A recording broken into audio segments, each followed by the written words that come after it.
Hello and welcome to this little get ready with me. I pulled up a question sticker on Instagram. If you have any questions about me, the social media thing, makeup or whatever, opinions, whatnot, you were able to ask me there. So if you want to participate in one of those videos, make sure you do follow me on Instagram so you do not miss out these videos, because actually these question videos, they go just so much easier through Instagram than they go through YouTube, while the Controversy Fridays are easier to do through YouTube Community tab. And I thought I'd combine this with a little get ready with me where I create a fall look, and I also want to use some products that I want to put down to further testing, like the Hindash color fluid in the shade, what was it, Canvas, that super light one, and just answer your questions while doing my makeup in a fall look. I squished a bit to the side so that you can see the question, and the first one actually is not the question. It is a little compliment that I got. By the way, I tried to group them a bit, but I probably failed a lot. We just go through them. So the first one says, just want to say your English has really improved substantially, doing brilliantly, and I love your guts. Thank you very much. It is insane how much of a difference it makes when you, instead of only consuming English content, you start to speak then English regularly. So for those people who might think now, what the fuck's she talking about? I am not a native English speaker. I live in Germany. And I accidentally just answered the next question. Where are you from? I am from Germany. To be more precise, I was born in Saxony. It's a state in the eastern side of Germany, but now I am not living there anymore. I am living in the northeast of Germany, quite close to the Baltic Sea. Advice for anyone starting a YouTube channel? Yes, actually, because I'm an expert. No, just kidding. I'm not. Honestly, just do it. Just fucking do it. I don't regret that I didn't start earlier. That would be a total lie, because I think if I had started this seriously like I do now earlier than in my 30s, I would not have been so, well, my guts would have been so much smaller, because back then I would have paid way too much attention on other people's opinions on my content, on other people's opinions on the way I speak, on the way I am, on the way I look, on the way blah blah blah blah blah. Nowadays I'm just okay, cool, fuck it. I got a mean comment, or a couple mean comments in the past weeks. I feel like the more I grow, the more I now attract these bitches. And one was saying, your eye look is beautiful, doesn't fit you. Like, wow, that's a clever way to put an insult into a compliment. What the fuck? So my main advice, actually, before you start a YouTube channel is, you really, in my opinion, need to have a fuck you mentality, because otherwise you will make yourself way too dependent on how other people view you. Of course, when you start a YouTube channel, not only because you're bored and you just want to share things with the world, maybe you're like me and you follow a certain goal, or you have a certain goal and you follow that way and you want to achieve something, then this fuck you mentality is just necessary. If you're just putting up content for your family and you don't care about that, honestly, then my advice is just fucking start it. Do what you like, change whatever you like, do one day a video about makeup and the next day do a video about shoes. It does not matter. Don't follow any creativity suppressing rules, because nobody is giving these rules. Then you give it to yourself. By the way, that other mean comment was that I speak so slow that this person had to watch my video on double speed or 1.75 speed. And my reaction to that was, okay, cool. That was the comment that answered, okay, cool. Because, first of all, I'm happy that you discovered the technical abilities of YouTube. Wow, you're such a pro. You're such an IT tech. And I don't care, honestly, if you watch my videos on double speed or if you watch my videos like slowed down to 0.5. I don't care, because at the end, I'm not watching my own. Like, I don't even know why this person felt the need to just comment this. It is insane what people think they are entitled to just vomit into the cyberspace. It's funny. And that's what I mean with a fuck you mentality.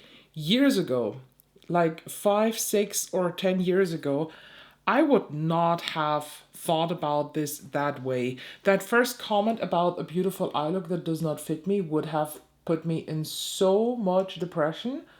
I probably would have stopped doing YouTube. And that other comment with my way of speaking and the speed of my words, I probably then would have rewatched my videos, and from then on probably would have started to talk in this speed, and then I would have, I already do it.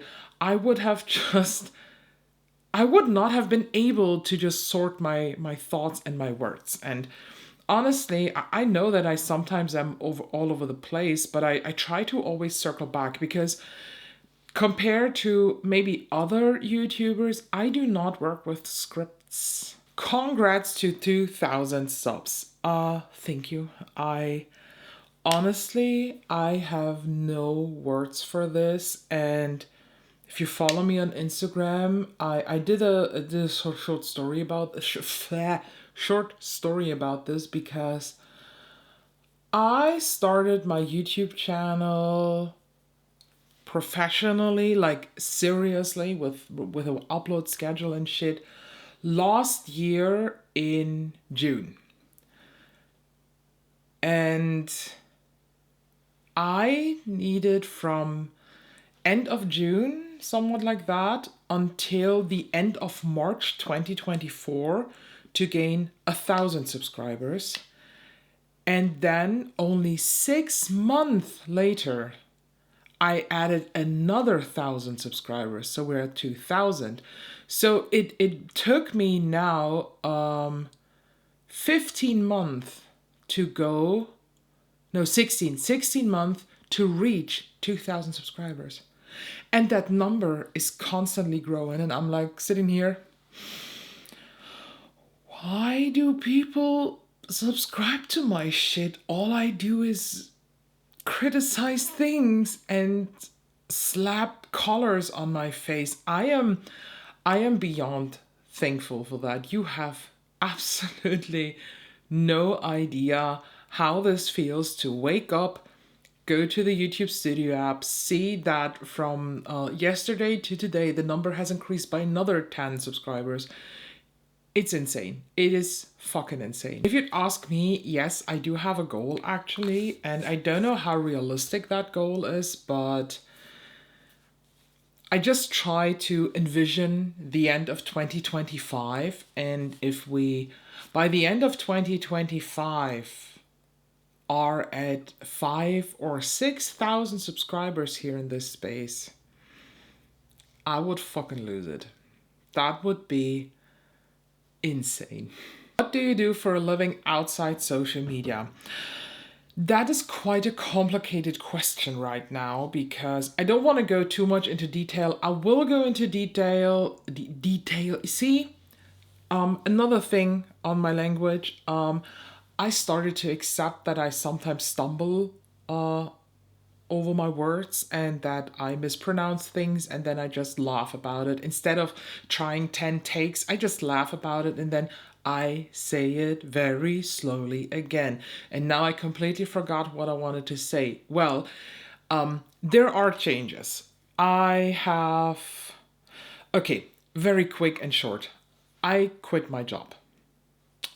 I did it, and not for YouTube. Please don't don't think that with 2,000 subscribers you make so much out of it that you can quit your job. That's definitely not the case, but there are certain reasons why I quit my job and I will start a new job, a new position, a new role at a completely new company November 1st. Do you have any pets? Yes, I have four teeny tiny pets. The first one here, this is Edgar. He is 5. He turns 6 next year in April. Then we have Inge. She is 4. Yes, she's 4. She turns 5 next year. Yes, they are all about a year apart. Then we have Hermine. She is the craziest one because you see she has some orange in her fur. And then we have Waltraud. She's the youngest one. She is half ragdoll, half Siberian wildcat. She is so soft, but she has so much fur. What is a brand you would never try, not even if you're paid? I love that question. And honestly, there is a brand that immediately comes to my mind, and that's Rode. I have seen people loving Rode, the skincare, you know? I don't know how much they like the blushes and the shit, I don't care. But the skincare has been loved by a lot of people, and I I believe them when they say that they like the Rode skincare line. I absolutely believe them. But I would never try this, not even if they pay me, because I just, with a passion, hate Hailey Bieber. I don't know what it is, but just her face, her constant mean girl face, her constant mimic, her, this promo with this opened mouth and, or her lips being like, I can't. There is just something that rubs me really, really the wrong way, and no thank you. So, Rode, I'm sure the stuff is great. I'm sure it does what it says. I think it's definitely a good one. There are way, way worse brands out there. But for me, it is just Hailey Bieber, so I can't. I don't want to. So this is a German question and it says, how did you learn such good English? I always watch with subtitles. So let me answer that question in 2 languages. First one, the English version. Honestly, the key is not what you learn in school. The key is not what you learn on apps or something. To me, the key was watching English TV shows, watching movies in English, watching YouTube in English. And of course, my time in London helped too. But to be honest, that is now 11 years ago. So I don't think that too much has stuck around to this because I also was not like a year in London or so. I was a very, very short time working there, but it definitely the consuming of English content helped. Und um das auf Deutsch nochmal zu sagen, für die das sonst mit Untertiteln schauen, letztendlich schaut euch englischen Content an, schaut euch englische Filme an, schaut euch englische Serien an. Das ist tatsächlich für mich der Punkt gewesen, wo es mir einfacher fällt, weil da lernt man eben nicht nur die Vokabeln und die Worte, sondern da lernt man eben auch Slang, man lernt Sprichworte, man lernt bestimmte Ausdrucksweisen, die jetzt vielleicht auch regional sehr spezifisch sind. Das ist für mich das Geheimnis dafür. And in my German answer, I just added that when you watch English content, movies, TV shows, whatever, you do not only learn the words and sentence and grammar, you also learn slang. You learn specific sayings that are not typical in Germany, that are typical for certain regions, and you learn the accents and all that. The next question is fitting that, and it is, why do you only speak English? Well, that's quite easy because with English, I just reach a much, much larger followership. That's it. Is blonde your natural hair? Well, absolutely fucking not. I think you can see a bit here now because I only toned the hair and did not bleach it. But my natural hair color is this dirty, weird ass blonde that is on the line of being dirty brown hair. It looks really, really ugly. Would you ever quit your job for YouTube? Huh. Interesting question. First of all, I want to say that I am realistic enough to know that it would be a bad idea to quit my job now and not have something else.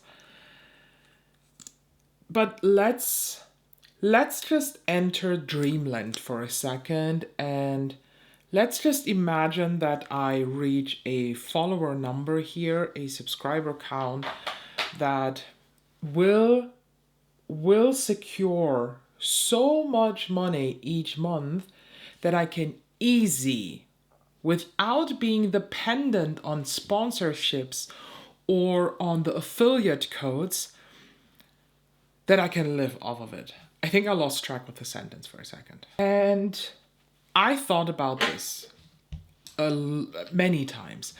I have talked about this to my husband too.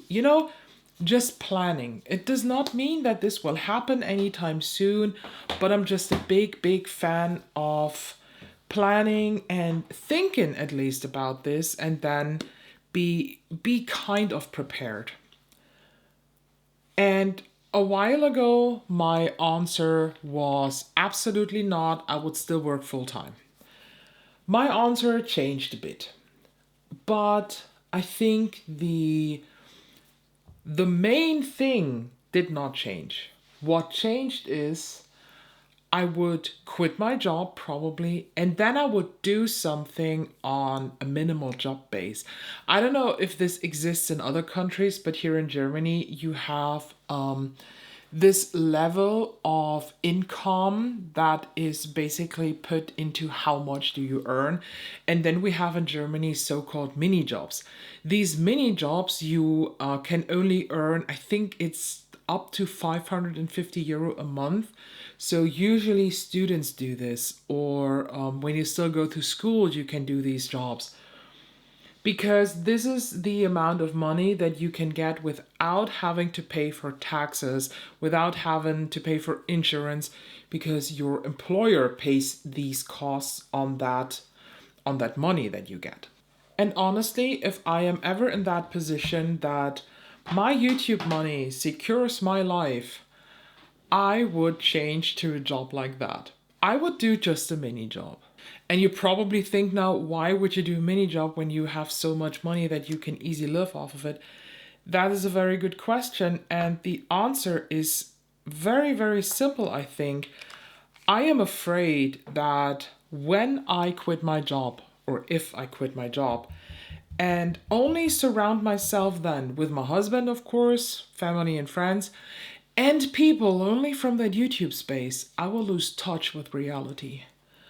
Honestly, I don't want to be entitled. I don't want to reach a point of behavior like, let's just say names here, Angelica Nyquist. You can totally see her change in personality when she moved to the States to be a full-time content creator.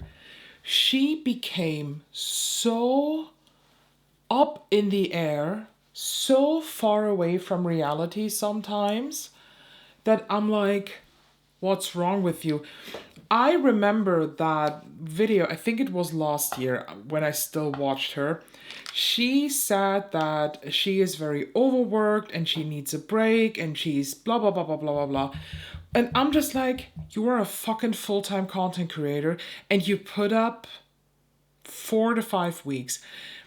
Honestly, I don't believe her when she says that she works 14 hours a day.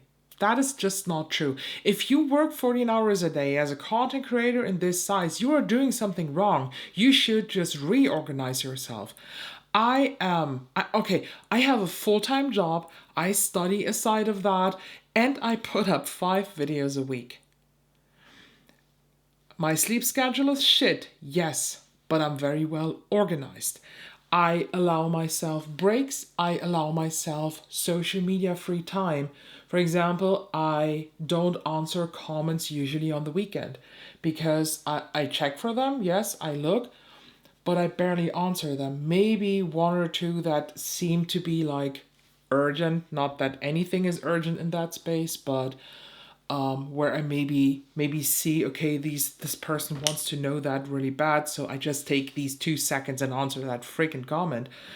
But I don't do it on a regular basis. And if answering comments, which Angelica not does a lot, when you look at her videos, usually those people, they answer like the first hour or so and then they're done. What do you do these 14 hours? I mean, she's not even editing her YouTube stuff herself. She does not edit herself.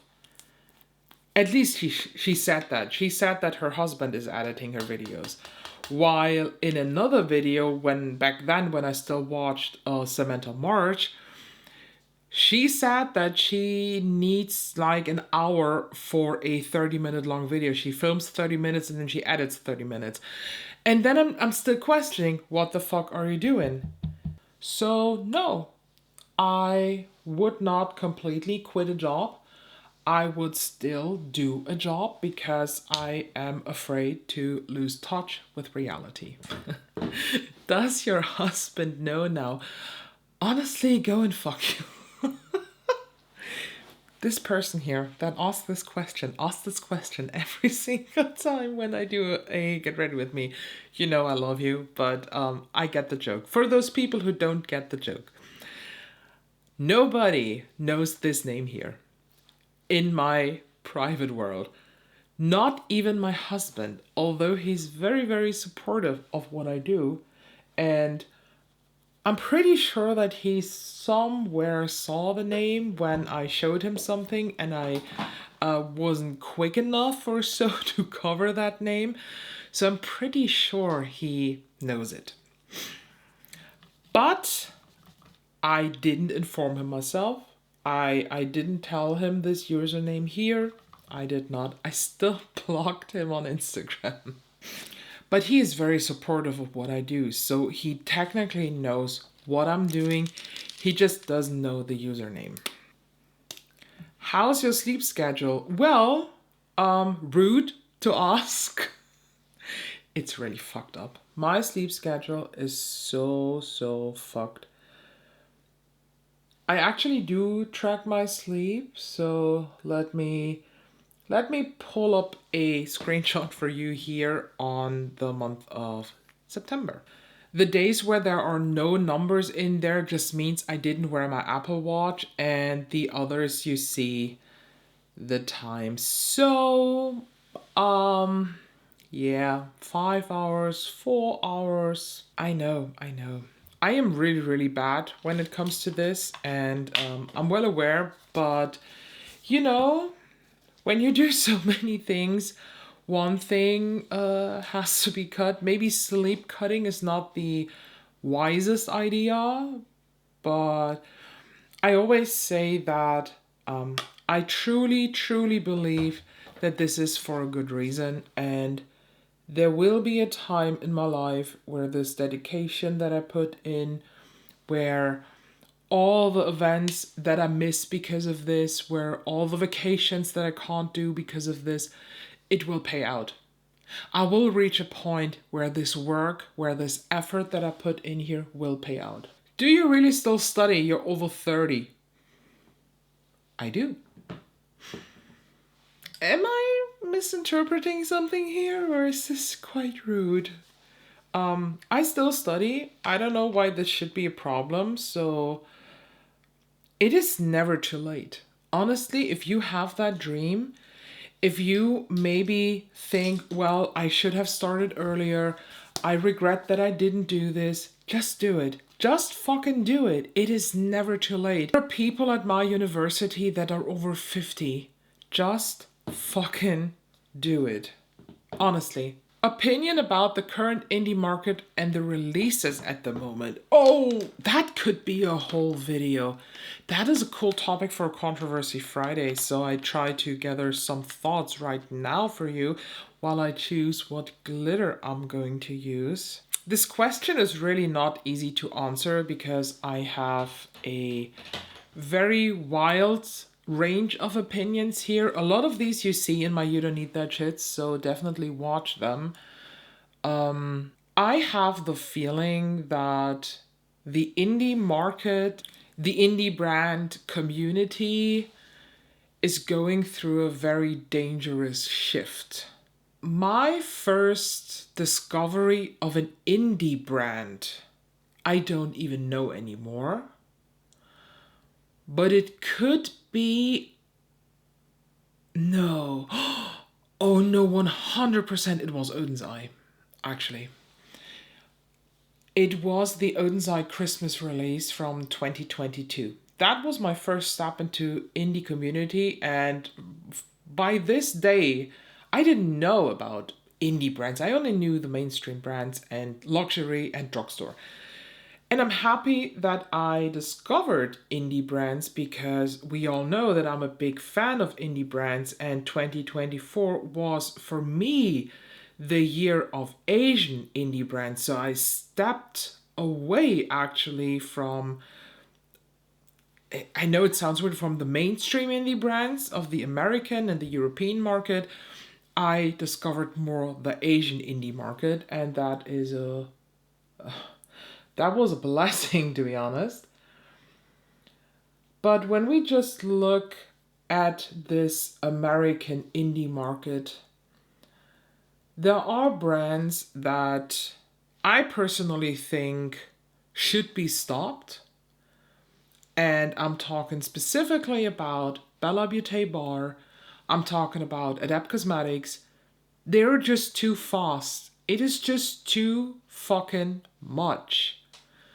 We don't need so many palettes. I don't need every other month a palette from Adept Cosmetics.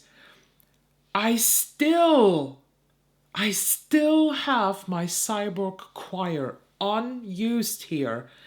It has not been touched. I'm working on the LMS rankings and I have no clue when I should incorporate in my schedule Cyborg Choir so that I can put it in a ranking. It will probably not be ranked this year because I don't use it. I didn't use it. And I don't know when to use it. And that's a shame because the palette looks actually really pretty. You know, it's one of those palettes that when I saw the pictures, I said, yeah, no, skip it. And then I ordered it together with the Amy Loves palette. And when I saw it in real life, I was like, oh my god, this looks so much better in real life. Same with Bella Beauté Bar. What the fuck is the reason for bringing out 2 palettes for fall in the span of a week? I lost track. In my mind, I am still processing melted mattes and molten chromes. But in the meantime, they brought out a dirty, muddy bluish palette that I was very close on buying actually. And now they have the Vamp palette that everybody's talking about. And I'm pretty sure they already announced something else. Like, what the fuck, calm your tits. On the other hand, I think the shift in the indie community that I have seen so far is I know that in 2024, people think that they are allowed to say everything on the internet because if you don't allow them to say this, they're easy offended. And then you just discriminate them, which you clearly don't. I think you should be still allowed to tell a person that they're just saying bullshit right now. And I think in the indie brand, that shift is that we turn from fans, from supporters, from customers to super fans, super supporters, and Karen customers. But the Karen behavior is not shown towards the brand. The Karen behavior is shown towards people who are criticizing the brand. Like, what the fuck? If you remember, I had a video about titanium foxes. And in that video about titanium foxes, I said that, yeah, what happened? I said what happened. I read out the emails to you that I shared with titanium foxes. I told you the full story. And I even said in the video that there were some emails that I wrote that I didn't do a good research on because of, for example, bank holidays in France. I even admitted that that email was not okay, that my research was faulty here. But there were still people who were, they were defending titanium foxes so hard and heavy. I had to block these. I had to delete comments because it just got out of hand. One person commented that the only reason why I speak so bad about titanium foxes is because I'm an entitled little bitch and they just refuse to send me PR. When I got this comment, I snapped completely and I did a very, very intense and long Instagram story about this, where I even, because I was so angry and so disappointed and so hurt by that, that I listed every single product of PR that I've gotten. And that list is not very long. I wish that with a lot of indie brands, they would slow down. With other indie brands, I wish they would find their spark. Well, too much powder. For example, Odin's Eye, they just, I don't know, they stepped on a very dangerous path, and I don't think that they will come back from this. They scam you with their By Us brand. Their releases are recycled and just bad. Their whole marketing is heartless. Like so many typos. How the fuck can you market your palette that's called Eternal Twilight with an AL at the end as Eternal with an EL at the end, and just write this in every single fucking newsletter? If I can wish something, if I can just put a wish here into the cyberspace for next year and indie brands, I have two wishes. Wish number one, put back the heart in your palettes. We really want that. We really miss that for a lot of brands. And wish number two, shift your mindset. You are an indie brand. You're a brand. You're not a private person. That is a wish that I have for some indie brands because they really, really forget who they are. That they're still a brand, that they're still a brand serving a customer at the end. And without the customer, the brand cannot exist.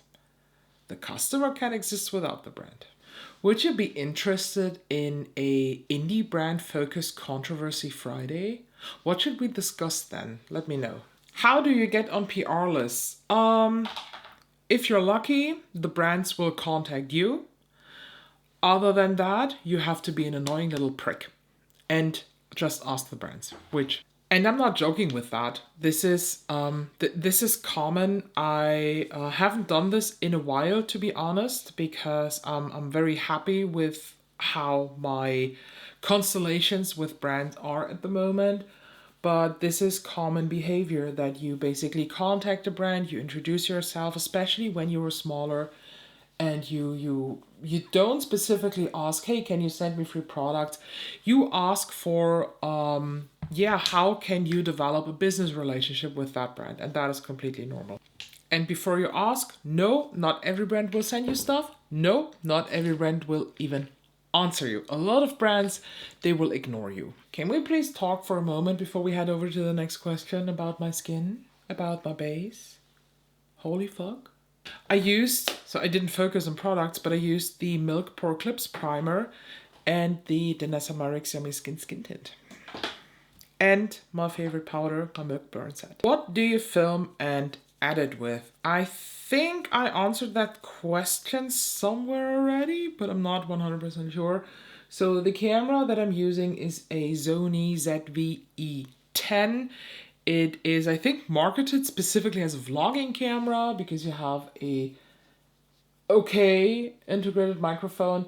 If you are an OG and you are here since day one, my first videos were with the internal microphone and it really sounded bad. Now I have a microphone here, but yeah. I use currently two lenses from Sigma. One is the 24mm f1.4 lens. That is the one that I use for filming. And for the close-up photos of the eye looks that you see on Instagram or that I sometimes pop up here in the videos, I use this motherfucker. This is the I always forget the full name of this one. This is the Sigma 105mm 2.8 DGDN macro lens. It's important, this is a macro lens. This is not a normal telephoto lens or anything. Macro. For editing, I actually use Final Cut Pro on that little Mac that's in the background here. Pro tip here, ask somebody who is a student if you can purchase through their student's account, because you can get a big discount on Apple, and I think Final Cut Pro, let alone, is over €300.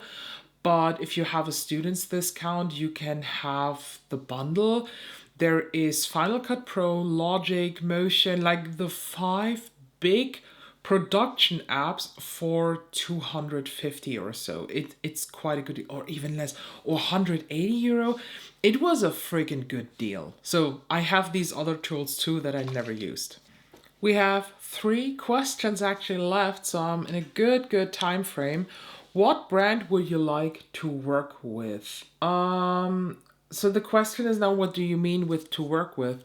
In terms of sponsorships or collab or so?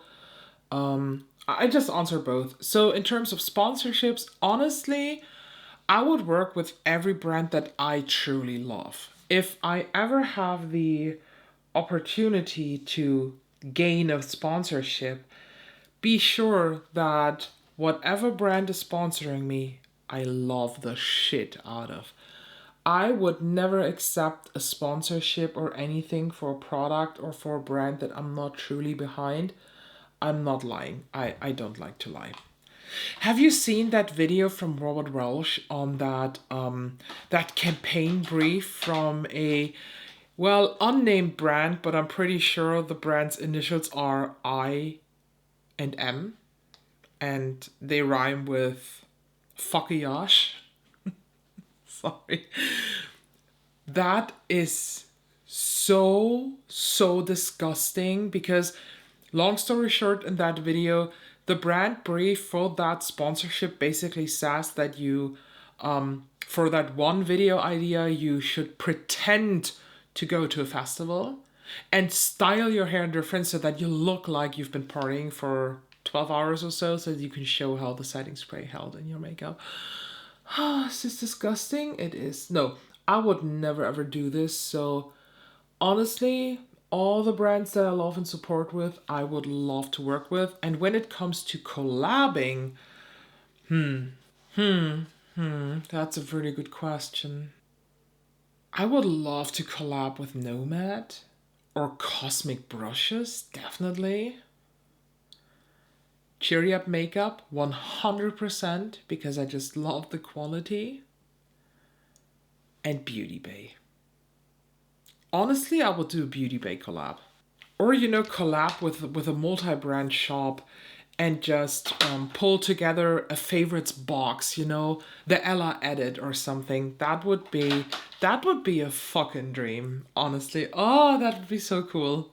Do you accept PR from every brand? Well, not that I'm in a position to deny a lot of PR because I have so many offers. I definitely would not accept PR from every brand. There are just certain products, certain things, and certain brands that are just not for me. And I think it would be a total, first of all, a total waste of like product waste thing if I accept that PR and then end up throwing it away or giving it away. I think it would be a waste of marketing money for that brand, because I'm pretty sure that the brand can work with people who fit their brand vibe so much more than I would. And yeah. For example, I would not accept PR from Ensley Rain. And Ensley Rain would also be a good answer to the question if there is a brand I wouldn't try even if they paid me. But I have tried Ensley Rain already, so that did not came to my mind the first time. But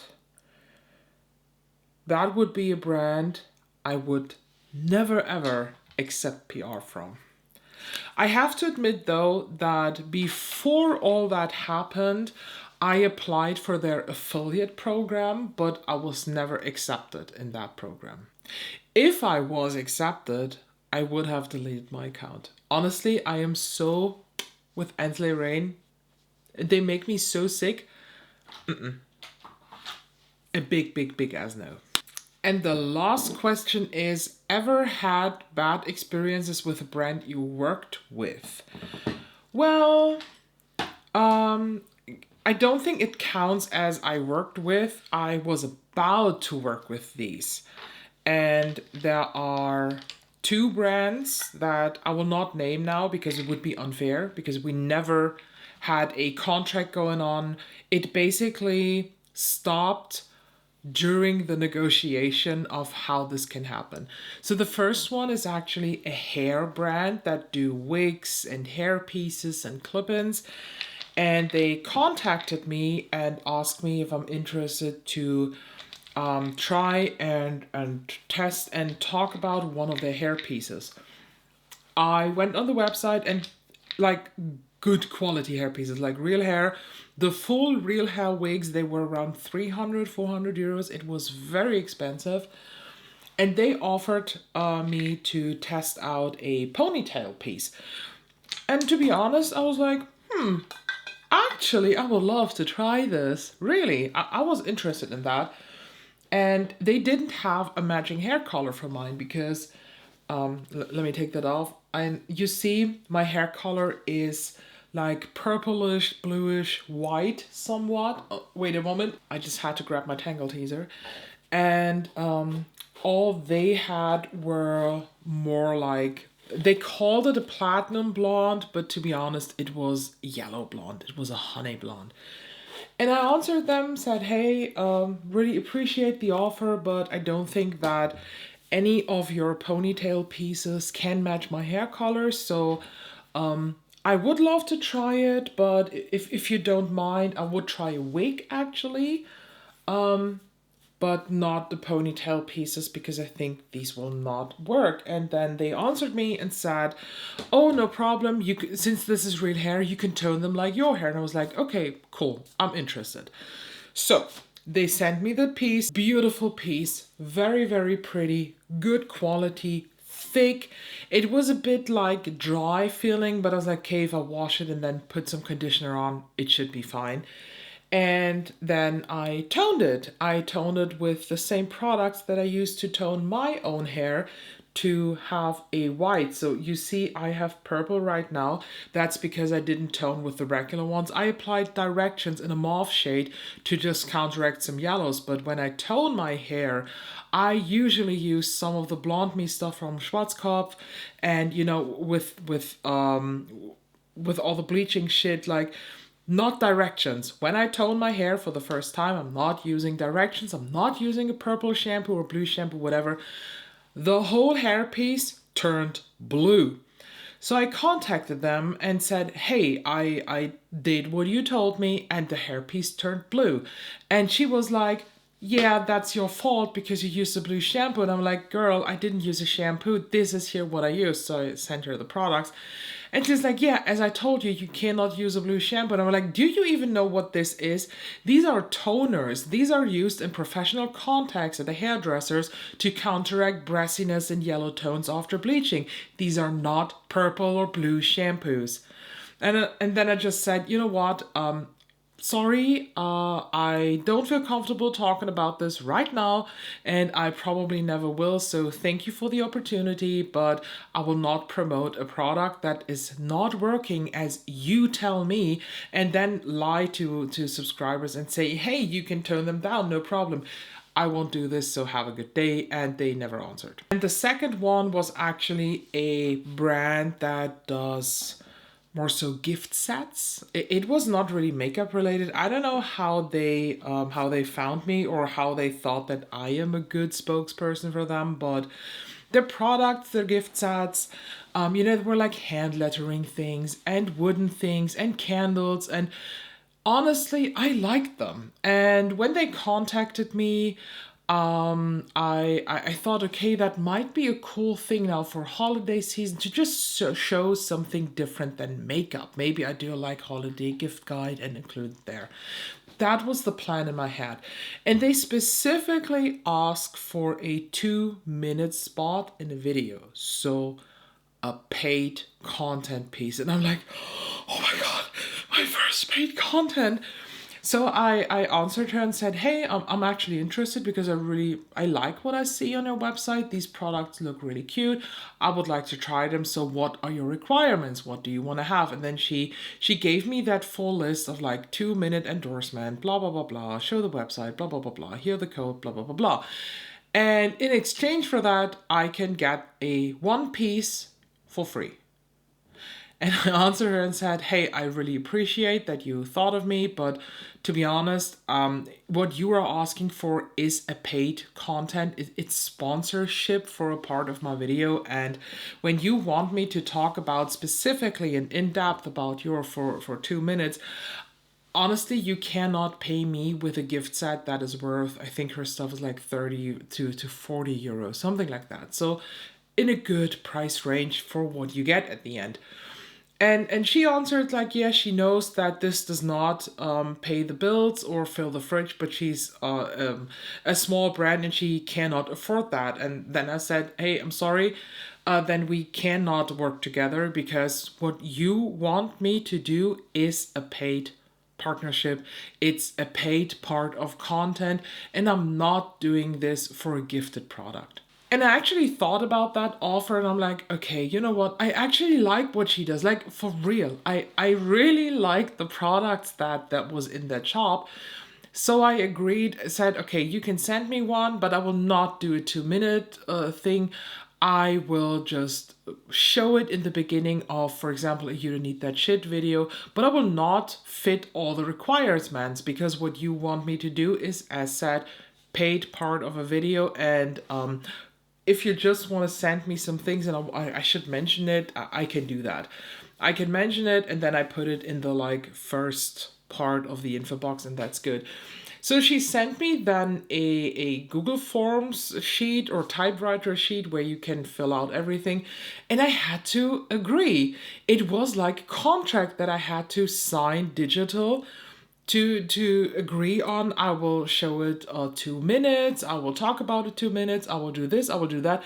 It was such a long list. And then I eventually then said, you know what? Let's stop that here. I don't want any of the product. Honestly, this is way too unsure. If I sign this contract now and you just tell me via mail that, oh, you don't have to talk about this 2 minutes, and then you fuck with me, sorry, no. 2 options we have here. You can send me products and I decide what I want to talk about or not, or you want to have a paid part here, then please pay me this money for those 2 minutes of ad that I at the end do for you. And nothing happened so far. She said she can't afford that. I didn't answer, and a couple weeks ago she contacted me again and asked if I changed my opinion. I didn't. So I wouldn't necessarily say that these were bad experiences. These were, I think, quite normal experiences that you have in this field. So I do not have any questions anymore, so let's do something on the lips and then I'll end the video. I'm using the Phantom Glossy Balm from Hourglass in the shade Wish. This looks like a nice warmish terracotta brick red, but with no lip liner. Yes, that definitely matches the vibe. And I also just realized that the look you see here, you see actually the day after you saw the video where this look is supposed to be in. So, did I say this in the beginning? I don't know. I wanted to do a fall look because I want to film a fall palette recommendation video. That went up yesterday. So that's basically it. Thank you so much for watching. If you want to participate in one of these Ask Me Anything videos, then make sure you follow me on Instagram because I put up these question stickers exclusively there in the stories. Thank you so much. Make sure you subscribe so you don't miss out any of the cool videos. And Alamus is just right around the freaking corner. And I can't wait to celebrate with you, Alamus, this year. Thank you so much. And I see you in the next one.